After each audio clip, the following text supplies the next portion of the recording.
This is Jacob Nash with JNGL. Today, I will be doing a vocab review for Unit 1. And, so let's get on with it. Because you'll need to know some vocab if you're taking a test soon. So have you forgotten? Sometimes it's easy to forget math stuff. And if you're taking it on the computer, you might do what this person does.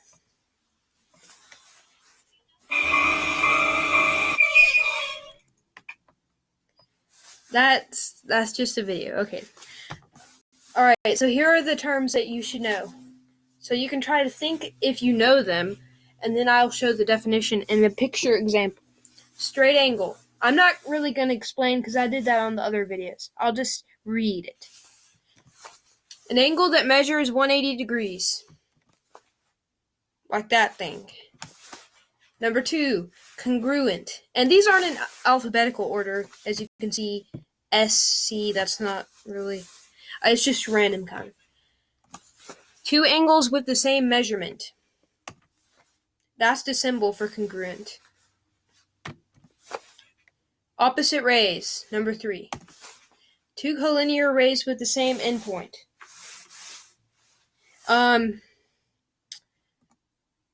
Opposite rays. So that's a picture of them. These are opposite rays. Collinear. When any 2 points are on the same line. And remember, any 2 points are collinear. So if you see a question is like, are points C and D collinear? Of course they are, because that's 2 points. It's when there's more than 2 that you have to check on the figure or diagram. And yeah, like that. Those are collinear. Those right there. PQR. Number 5, coplanar. When 3 or more points are on the same plane. Any 3 points are coplanar. So that's kind of the same thing. You know that unless there's more. So D, E, F, G, those are coplanar on this same blue plane. Number 6, complementary. That is 2 angles that add up to 90 degrees. Hang on a second, I have to do something.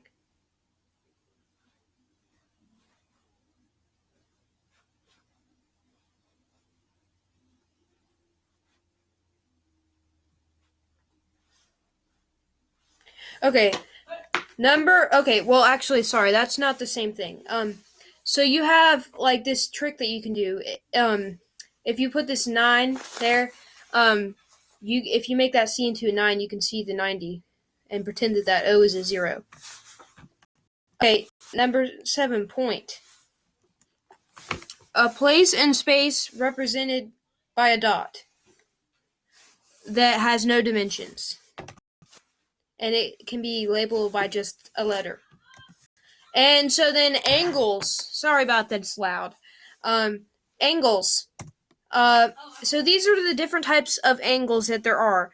Angles are formed by 2 rays with the same endpoint. And the 3 kinds that there are acute angles, and they have a measure of from 0 to 90 degrees. And right angles have a measure of 90 degrees exactly. And then obtuse angles have 90 to 180. And then we already remember straight angle from number 1. And that's exactly 180. So that's a good example. And you'll see that like square, that means that it is a right angle. Okay. Number 9, coplanar lines. These are lines that intersect to form right angles and are perpendicular lines. So, like those. They are on the same plane, and they are on the same plane, and they form right angles that are perpendicular lines. All right, number 10, line. It is a one-dimensional feature that extends forever in 2 directions. Now, even though you don't see that, when you see those 2 arrows on the end, arrowheads, that means that they do. Like that. See, that's the arrowheads. And remember, you have to know how to name them, so if you don't remember how to, just look at the other video. Alright, number 11, vertical angles. 2 angles whose sides form opposite rays. that definition is not as easy to read from and understand than if you see it. So it's like this. These two. And if you have these curved lines, that means that that it's congruent. So there you go, congruent. Vertical angles. Also, these are. So they form opposite rays. All right. 12, plane. A flat surface that has no thickness and is two-dimensional. So point has no dimensions, line has one dimension, and plane has two dimensions. And it's just like that. 13, postulate axiom.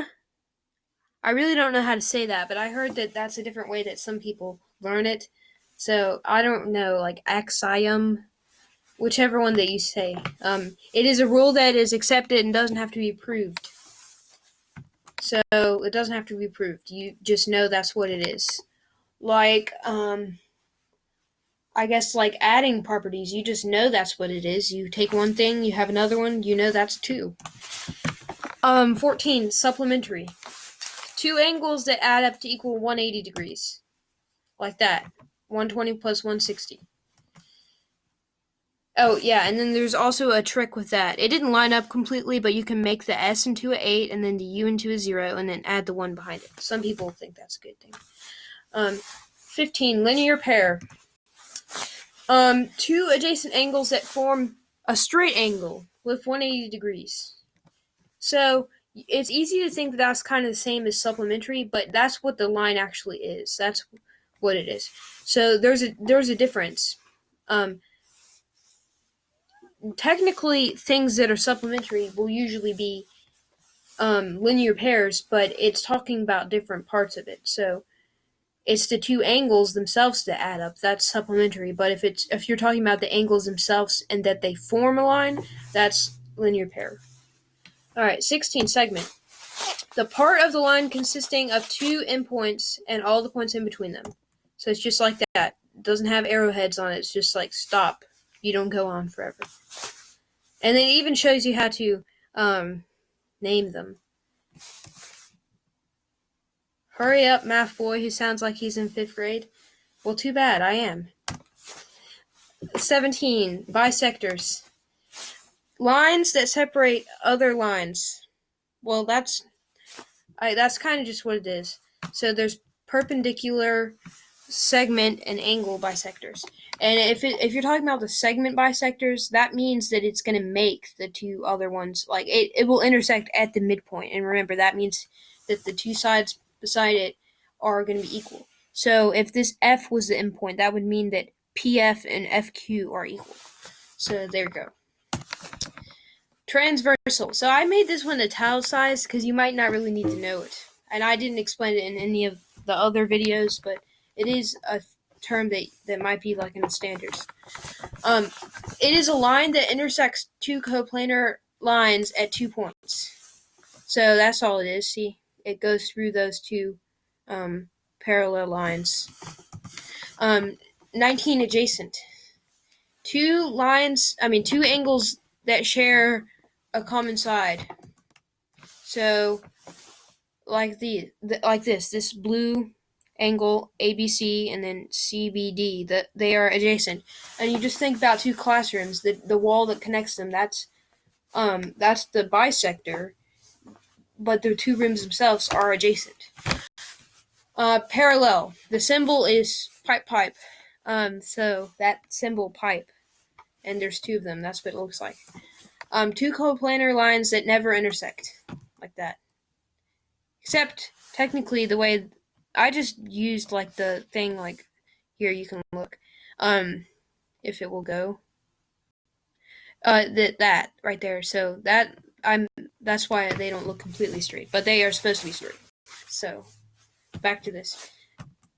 Okay, 21. Skew. That is two non-coplanar lines that never intersect. So parallel and skew both never intersect. The difference is that they kind of look like they would cross, but they're not on the same plane. So like this, and if you're thinking about it in three-dimensional terms, if you're thinking about it in 2D, yes, these will connect. But if you're thinking about it in 3D, they won't, because this one will just go up and this one will stay lower than that one. All right, midpoint. That is, I already said, that's the thing that separates the two other segments, and it separates it into congruent segments. So that means AB equals BC. If you know that B is the midpoint, that's what you should know. So like a question, if you know AB is 15, just something, if it's 15, you know BC is 15, if you know that's the midpoint. All right, ray, part of a line with one endpoint and is forever extending to the other side.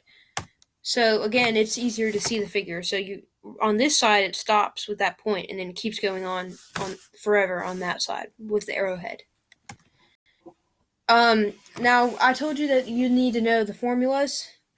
Now remember, if you go back to the last video I made, there's different ways you can solve the things, but if you're trying to do it with the formula, this is what you need to know.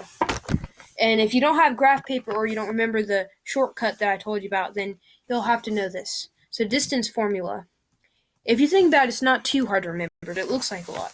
D equals the square root of x2 minus x1 squared plus y2 minus y1. Okay, I have to tell you that from what I know, in case I just explained it wrong in the video, I'm pretty sure that right there that you're looking at is wrong. Let me look here. Yes, it is. Okay, if you were trying to take notes or something on this, do not write down what you see here. I don't know why this would be on the internet, but it's flipped around. It's x1 minus x2 and then y1 minus y2. So don't get confused by that. I'm sorry about that. That's wrong. All right, so 25, this is midpoint. The midpoint formula, and this is x1 plus x2, and then comma, it's divide by 2, and then y1 plus y2 divide by 2. So that is right. That's how you find the midpoint. So that equals m, the coordinates of it at least. And then Pythagorean theorem. That's what you might need to know if you're doing the graphing way for finding distance. That is a squared plus b squared equals c squared. That's kind of easy to remember. And then the last thing is theorem. So we have Pythagorean theorem. I'm sorry about the noise out there. And then theorem. And hang on a second. I gotta tell my sister to be quiet. Hey, don't be so loud. All right, I'm sorry about that. The last thing is theorem, and it is something that must be proved. A rule that you could tell someone, but it doesn't necessarily mean that it's true. You gotta prove it. That's not supposed to happen. Play. There, play. See, prove it. That's just a song I found. Done, and thanks for watching. It's over and it's done. There you go. That's it. Thank you for watching, and I hope that you understand what I've done so far.